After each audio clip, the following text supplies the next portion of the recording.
Good morning. कैसे हैं आप सब? आप सभी को बालाजी ऑनलाइन क्लासेज में हार्दिक अभिनंदन। विद्यार्थियों, जैसा कि लॉकडाउन के चलते ऑनलाइन क्लासेज का जो आयोजन किया जा रहा है, उसमें आज हम कक्षा 6, 7 और 8 के गणित विषय के बारे में अभी अध्ययन करेंगे। यह वीडियो तीनों क्लासों के लिए एक सामान्य परिचय के है कि गणित का तीनों क्लासों में जो पहला चैप्टर है उसको पढ़ने से पहले ये बातें हमें ध्यान में होना जरूरी है। तो तीनों क्लास के विद्यार्थियों को जो मैं आज अभी पढ़ाऊंगा वो काम अपनी नोटबुक में नोट करके रखना है, ताकि आपको ये पता चले कि कोई भी चीज पढ़ने से पहले हम जब कल पर्सनली क्वेश्चन आंसर करेंगे तो आपको सब बातें समझ में आएगी कि क्या कौन सी संख्या होती है, क्या अंक होते हैं, क्या बड़े होते हैं, क्या छोटे होते हैं, क्या सम होती है, क्या विषम होती है, कौन सी पूर्णांक होती है, किसे हम बड़ी संख्या मानते हैं, किसे छोटी मानते हैं, किसे अंक कहते हैं, कितने अंकों की होती है, कैसे संख्या पढ़ते हैं, अवरोही क्रम क्या है, आरोही क्रम क्या है, इन सब के बारे में भी हम पढ़ेंगे ताकि आपके मन में सारे डाउट नहीं रहेंगे। तो मैं कल आपको प्रश्न कराऊंगा पहले प्रश्नावली के, तो आपके दिमाग में सीधा सोता रहेगा कि अवरोही पूछे मतलब अवरोही का मतलब ये होता है। नहीं तो आपको अवरोही का मतलब पता नहीं है, आरोही का मतलब पता नहीं होगा तो फिर आप कैसे पढ़ेंगे। तो मेरे छोटे बच्चे प्यारे विद्यार्थियों, आप इस वीडियो को बहुत ही आनंदमय के साथ पढ़ोगे तो आपको बहुत अधिक आनंद आएगा। और जो मैं अभी आपको बताऊंगा मैं बोर्ड पे लिखाता रहूंगा साथ साथ में, और आप सबको अपनी नोटबुक में लिखना है। तो हम गणित पढ़ते हैं। गणित में पढ़ने से पहले मैं आपसे एक छोटा सा क्वेश्चन करता हूं कि गणित में अंक कितने होते हैं। आपने कई कक्षाओं में पढ़ा होगा। जैसे आप छठी वाले हैं तो 5 साल पढ़ते आ रहे हैं, 7वीं वाले 6 साल हो गए, 8वीं वाला तो 7 साल हो गए। मुझे ये बताओ कि गणित में अंक होते कितने हैं। मैंने काफी विद्यार्थियों को स्कूल में पूछता रहता हूँ तो बच्चे कोई कहते हैं बहुत होते हैं, कोई कहते हैं अनंत होते हैं, कोई कहते हैं 100 होते हैं, लेकिन कोई कहते हैं 9 होते हैं, कोई कहते हैं 10 होते हैं। तो गणित में अंक होते हैं वो होते हैं 10। कितने अंक होते हैं? 10 अंक होते हैं। गणित में 10 अंक कौन से होते हैं? तो पहला अंक होता है 0, 1, 2, 3, 4, 5, 6, 7, 8 और 9। 0, 1, 2, 3, 4, 5, 6, 7, 8 और 9, ये टोटल 10 अंक हो गए।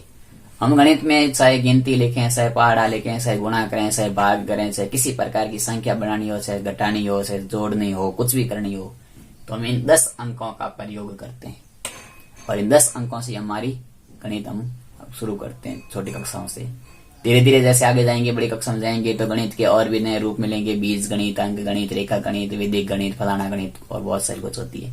लेकिन अभी हम जो है वो इन 10 अंकों के बारे में आपको सामान्य सा परिचय कराएंगे। इनसे क्या संख्याएं बनती है, कैसे संख्याएं बनती है, कितनी छोटी होती है, कितनी बड़ी होती है। तो इन 10 अंकों के बाद में हमारा अगला आता है, वो होता है संख्या। कि संख्या किसे कहते हैं? तो 2 या 2 से अधिक, 2 या 2 से अधिक अंकों के मेल को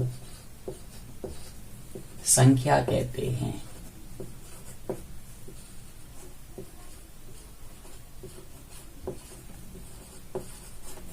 दो या 2 से अधिक अंकों के मेल को संख्या कहते हैं।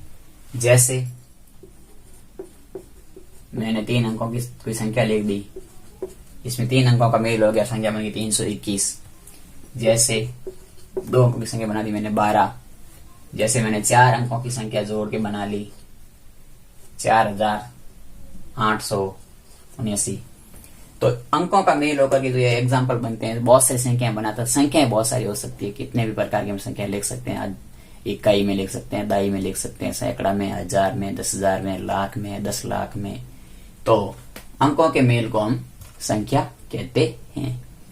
अब हमें क्या होता है कि हमें ये पता नहीं होता है कि अंकों के मेल को संख्या कह दिया। अब हमें कोई पूछ ले कि एक अंक की सबसे छोटी संख्या कौन सी है, एक अंक वाली सबसे बड़ी संख्या कौन सी है, 2 अंकों की सबसे छोटी संख्या कौन सी है, 2 अंकों की सबसे बड़ी संख्या कौन सी है, 3 अंकों की सबसे छोटी संख्या कौन सी है, 3 अंकों की सबसे बड़ी संख्या कौन सी है, 4 अंकों की सबसे छोटी संख्या कौन सी है, 4 अंकों की सबसे बड़ी संख्या कौन सी है, 5 अंकों की छोटी संख्या कौन सी है, 5 अंकों की बड़ी संख्या कौन सी है, 6 अंकों की छोटी संख्या कौन सी है, 6 अंकों की बड़ी संख्या कौन सी है, 7 अंकों की छोटी संख्या कौन सी है और 7 अंकों की बड़ी संख्या कौन सी है, 8 अंकों की छोटी कौन सी है, 8 की बड़ी कौन सी है।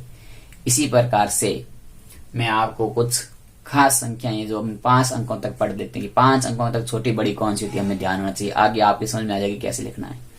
तो सबसे पहले हम लिखते हैं पहला पॉइंट, ये आपको लिखना है सब। पहला पॉइंट है एक अंक की, एक अंक वाली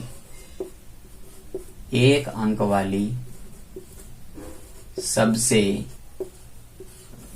छोटी संख्या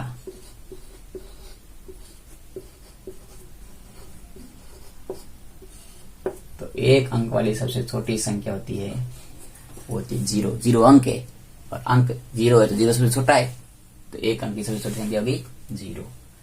फिर आती है एक अंक वाली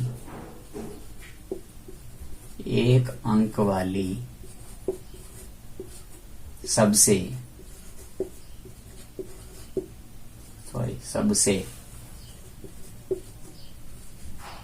बड़ी संख्या कौन सी है। तो एक अंक की सबसे बड़ी संख्या होती है, वो होती है 9। 9 के बाद में जो अगला अंक आता है 10 आता है। 10 संख्या होती है, 10 2 अंकों की हो जाती है क्योंकि 2 अंक होते हैं। फिर अगला आता है हमारा तीसरा, 2 अंकों वाली सबसे छोटी संख्या। 2 अंकों वाली सबसे छोटी संख्या कौन सी है। तो 2 अंकों की सबसे छोटी संख्या होती है, वो होती है 10। इसी प्रकार हमारा आता है चौथा आता है कि 2 अंकों वाली सबसे बड़ी संख्या कौन सी है। तो बड़ी संख्या होती है हमारी 99। 99 में 2 अंक है, 99 के बाद में 100 आता है, 100 में 3 अंक हो जाते हैं। तो इसी प्रकार पांचवा है 3 अंकों वाली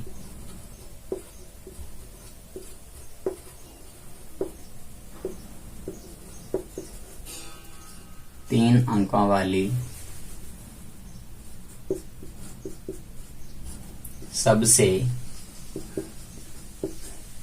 छोटी संख्या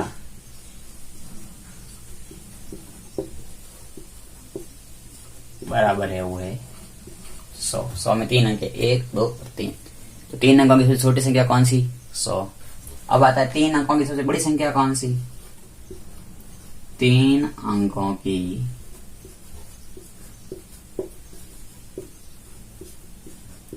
सबसे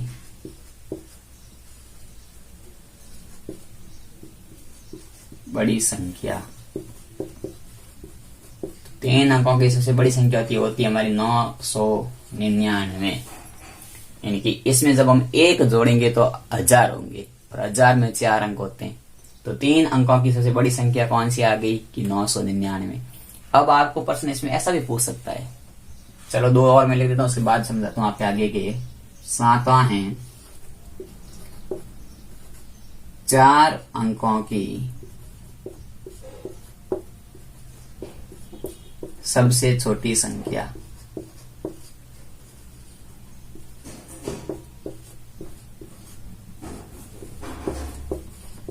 तो 4 अंकों की सबसे छोटी संख्या होती है 1000। इसी प्रकार 4 अंकों की सबसे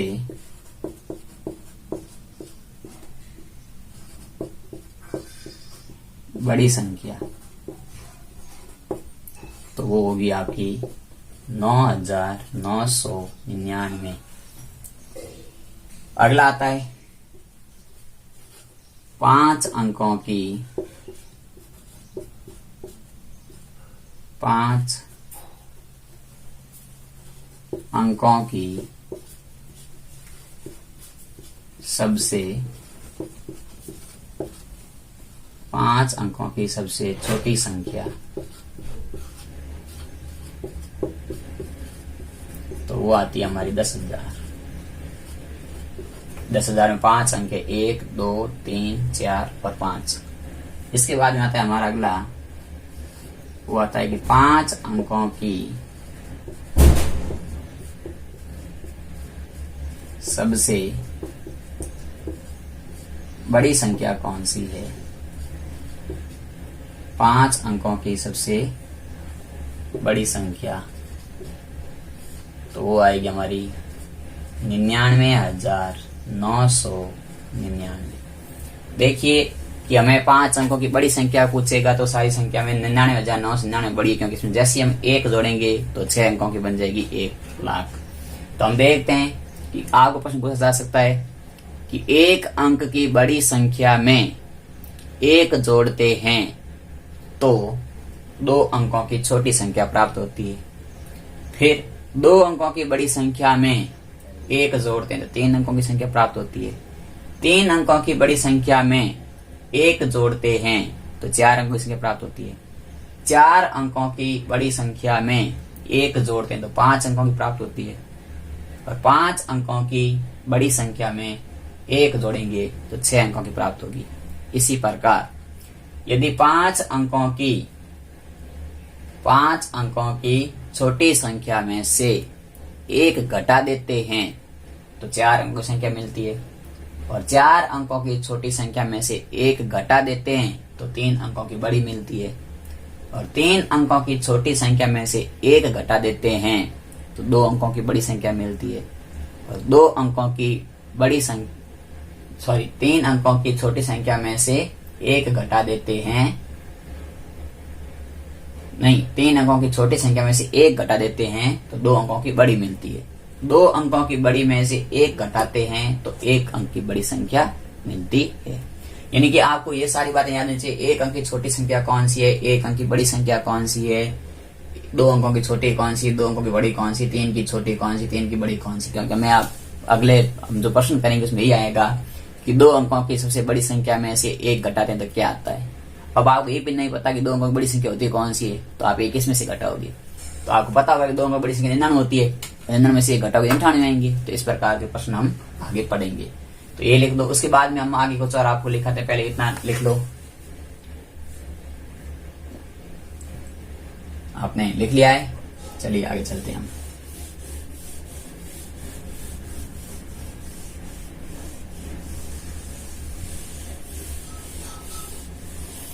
इसके बाद हमें ये भी तो पता होना चाहिए कि हम संख्या को पढ़ते किस नंबर से हैं, किस कौन सी दिशा से पढ़ते हैं। जैसे कहीं हिंदी में ऐसे पढ़ते हैं तो गणित को कैसे पढ़ते हैं। तो गणित में हम संख्या को दाएं हाथ की तरफ से पढ़ते हैं। यानी कि संख्या में हम हमेशा जो गणित की संख्या होती है, जैसे हिंदी बाएं हाथ की तरफ से पढ़ी जाती है, ऐसे गणित कैसे पढ़ी जाती है। तो मैं संख्या लिखता हूं, ये मैंने संख्या लिख दी। अब मैं इस संख्या को कितना कैसे पढ़ूंगा, इधर से पढ़ूं या इधर से पढ़ूं। ये मैंने 9 की लिखी, जरूरी नहीं है कि सारे 9 की कुछ भी हो सकती है, कोई अंक हो सकता है। अब आप इधर से पढ़ोगे तो गलत हो जाएगा। तो संख्या को हमेशा हमारा दायां हाथ कौन सा था, दायां हाथ जिस हाथ हम लिखते हैं उस हाथ की तरफ से लिखते हैं, बाएं हाथ की तरफ आते हैं। तो पहला अंक होता है उसे हम कहते हैं इकाई। दूसरा होता है उसे हम कहते हैं दाही। तीसरा अंक होता है उसे हम कहते हैं सैकड़ा। चौथा अंक होता है उसे हम पढ़ते हैं हजार। पांचवा अंक होता है उसे हम पढ़ते हैं 10,000।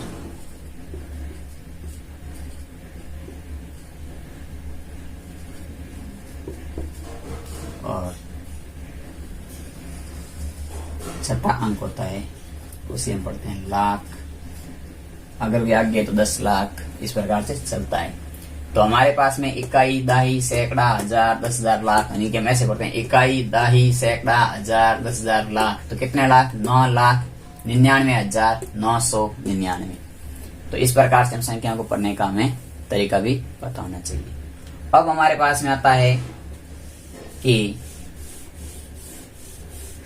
संख्याओं के दो क्रम होते हैं। एक क्रम होता है अवरोही क्रम और एक होता है आरोही क्रम। संख्याओं के दो क्रम होते हैं, आरोही क्रम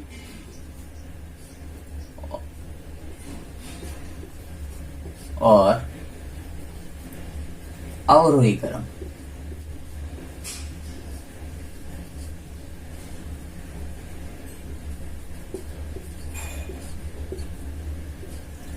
आरोही क्रम क्या होते हैं, अवरोही क्रम क्या होते हैं, इसमें भी हमें काफी बार कंफ्यूजन हम हो जाते हैं कि कौन सा क्रम होता है।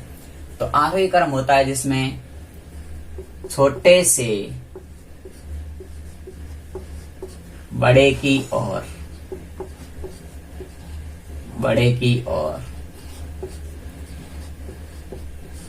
चलते हैं, या इसे बढ़ता क्रम भी कहते हैं। बढ़ता क्रम भी कहा जाता है। यानी कि आपने देखा होगा जब अपने स्कूल में प्रार्थना की लाइनें बनती है तो छोटे बच्चे आगे रहते हैं, उसके बाद थोड़ा सा बड़ा पीछे और बड़ा पीछे, बड़ा बड़ा पीछे रहता है। यानी कि हम बढ़ते क्रम में खड़े होते हैं। पहले क्या होता है, छोटा बच्चा खड़ा है, फिर और इसे बढ़ाए, फिर इसे बढ़ाए, फिर इसे बढ़ाए, फिर इसे भी बढ़ाए, फिर इसे बढ़ाए, फिर इसे बढ़ाए। तो इस प्रकार का जो हमारा क्रम होता है, यानी कि छोटे से बड़े की ओर का क्रम, वो होता है आरोही क्रम। यानी कि जिसमें छोटी संख्या पहले लिखते हैं, बड़ी संख्या बाद में लिखते हैं। ठीक है, इसमें क्या होता है, आप इसे लाइन बना के समझ सकते हो। ये एक ऐसा उदाहरण बना लो, छोटा, फिर इससे बड़ा, फिर इससे भी बड़ा, फिर इससे बड़ा, फिर इससे बड़ा और इससे भी बड़ा। तो इस प्रकार के जो क्रम होते हैं इन्हें हम कहते हैं आरोही क्रम, यानी कि बढ़ता क्रम। ये ऐसे बढ़ रहा है, छोटी संख्या पहले आ रही है, बड़ी संख्या बाद में आ रही है। अवरोही क्रम क्या होता है, बड़े से छोटा, बड़े से छोटे की ओर चलना, बड़े से छोटे की ओर चलना, ये होता है हमारा अवरोही क्रम। या इसे हम कहते हैं, इसे घटता क्रम कहते हैं।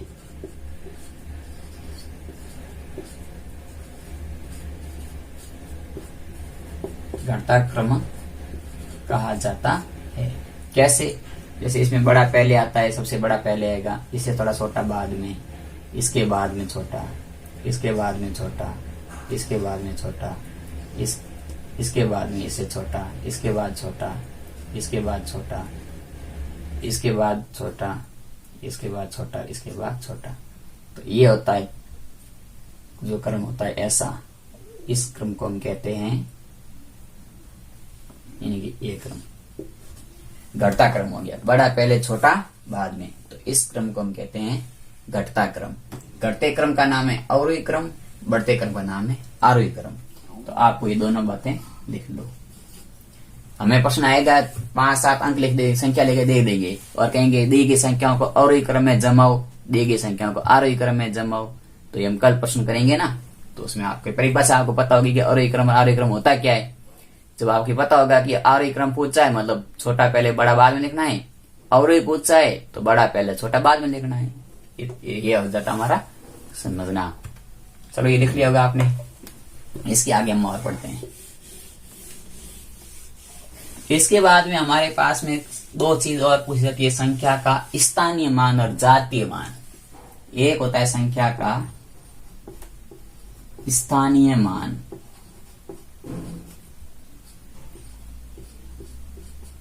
और एक होता है संख्या का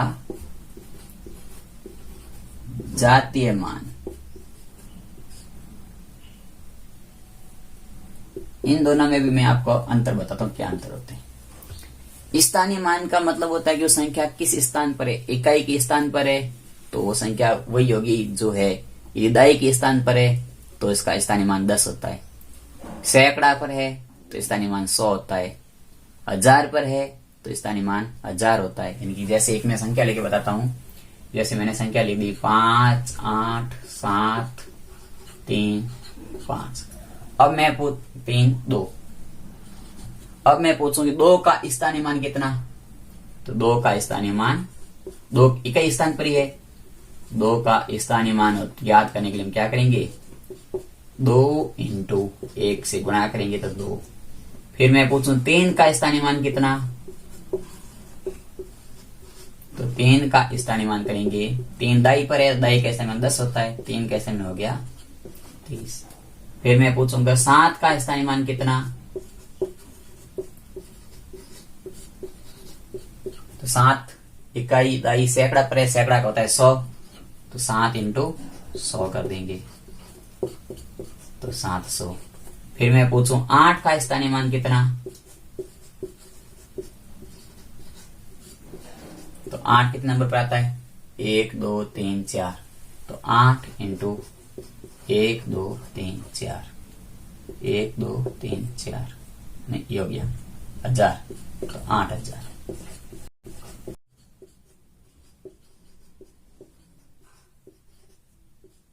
तो 5 कैसे मान, 5 के बाद कितने जीरो है, 1 2 3 4 अंक है, तो 1 2 3 4, तो 5 के बाद 4 अंक की 50,000। तो ये हो गए इनके स्थानीय मान। अब स्थानीय मान का मतलब है कि इकाई पर है तो इसको 1 से गुणा कर दो, दहाई पर है तो 10 से गुणा कर दो, सैकड़ा पर है तो 100 से गुणा कर दो, 1000 पर है तो 1000 से गुणा कर दो, 10,000 पर 10,000 से गुणा कर दो। क्योंकि इकाई का स्थानीय मान 1 होता है, दहाई का स्थानीय मान 10 होता है, सैकड़ा का स्थानीय मान 100 होता है, 1000 का स्थानीय मान 1000 होता है, और 10,000 का स्थानीय मान 10,000 होता है। तो उस अंक को उस संख्याओं से, जैसे 2 का 1 से गुणा किया, 3 को 10 से किया, 3 10, तो इस प्रकार स्थानीय मान हो गया। जातीय मान का मतलब होता है,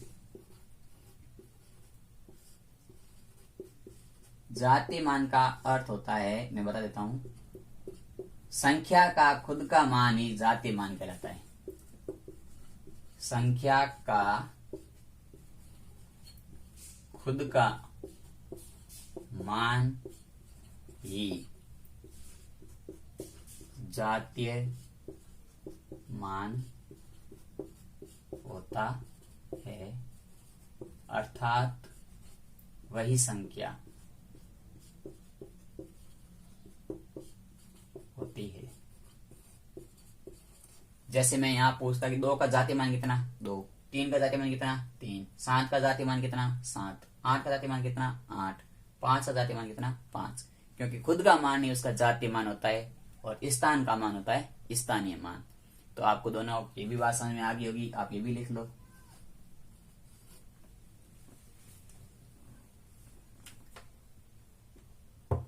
चलो इसके बाद हम लिखते हैं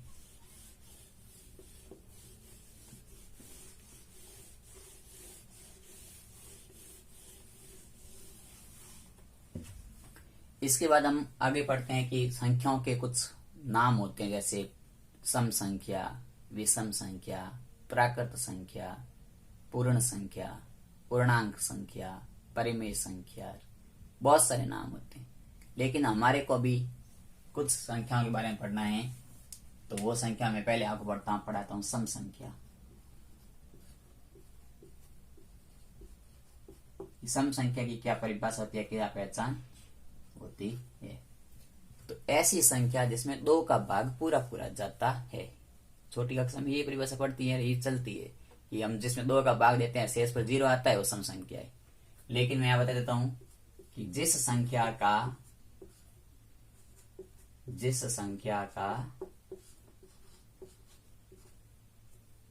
इकाई अंक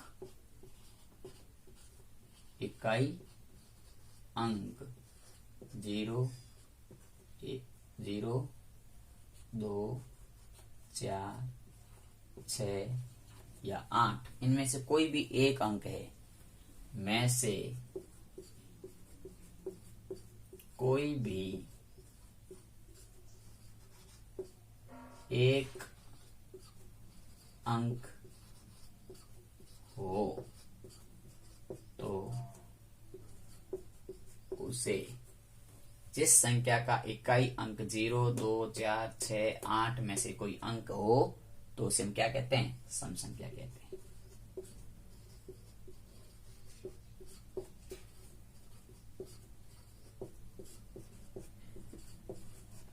जैसे 12, 18, 28, 30, 3030, 330 आदि। देख लो, यहाँ इकाई अंक 2 है तो सम में, इकाई अंक 8 है तो सम में, इकाई अंक 8 है तो सम में, 0 है तो सम में, 0 है तो सम में।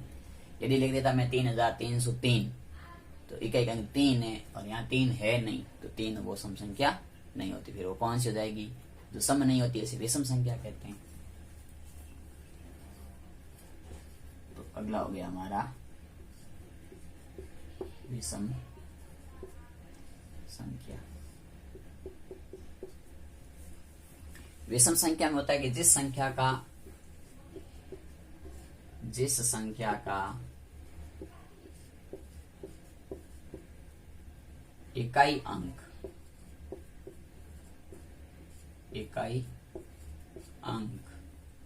1, 3, 5, 7, 9 में से कोई भी एक अंक हो उसे विषम संख्या कहा जाता है। क्या होता है कि सम संख्या में 2 का भाग जाता है, इसमें 2 का भाग नहीं जाता है। ये तो परिभाषा है। एक है कि 2, 4, 6, 8 हो या 1, 3, 5, 7, 9 हो। यदि ये अंक है इकाई के तो विषम संख्या है और ये अंक है तो सम संख्या है। जैसे मैं लिखता हूं 21, 43, 49, 5363 आदि संख्याएं क्या होती है? विषम संख्या होती है। क्योंकि देखो इकाई अंक यहाँ 1 है, यहाँ 3 है, यहाँ 9 है, यहाँ 3 है। सब में 2 का भाग पूरा नहीं जाएगा, शेष बल 1 आ जाएगा। तो ऐसी संख्या को हम कहते हैं विषम संख्या। इसके आगे जो होती है प्राकृत संख्या है, पूर्ण संख्या है, पूर्णांक संख्या है, परिमेय संख्या है, अपरिमेय संख्या है। ये मैंने कक्षा 10 का जो गणित का पहला वीडियो मैंने बनाया है, वास्तविक संख्याओं का पहला पार्ट, उसके अंदर मैंने इनकी परिभाषाएं समझा रखी है। तो जो कक्षा 7 में, कक्षा 8 में विद्यार्थी पढ़ रहे हैं वो ये वीडियो देखने के बाद में कक्षा 10 वाला पहला जो वीडियो है उसमें वो परिभाषाएं देख करके लिख लेना, क्योंकि आपके वही चीजें मैंने समझा रखी है। कल हम इसके आगे क्वेश्चन आंसर करेंगे और हमारी किताब के जो और भी संख्याओं के बारे में और भी कुछ है लिखा हुआ उनको भी पढ़ेंगे। और आपको एक ही काम करना है प्यारे बच्चों, मेरे वीडियो को लाइक करना, अपने सभी दोस्तों को आगे भेजना, और आप मेरे YouTube चैनल पर नए हैं तो सब्सक्राइब भी करना, और साथ ही साथ आपको आपका प्यार मुझे बनाए रखना। आपका बहुत बहुत धन्यवाद और आपका दिन शुभ रहे।